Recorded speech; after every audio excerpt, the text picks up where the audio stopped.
جماعة ألمانيا قريبا رح تشوفوا هالآدمي الموجود بالفيديو قدام سيارتك الصف مخالف أو عم يعوي عليك قدام وشك وأنت عم تكب سيجارتك بالأرض أو العلكة مثلا.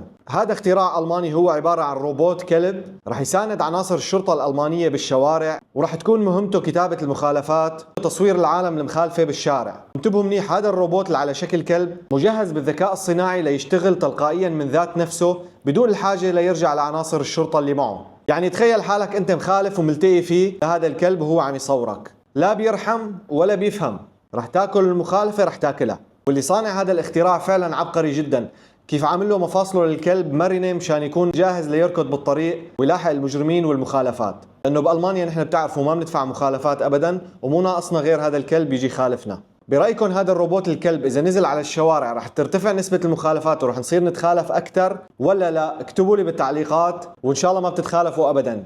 ضلوا بخير وتحياتي للجميع.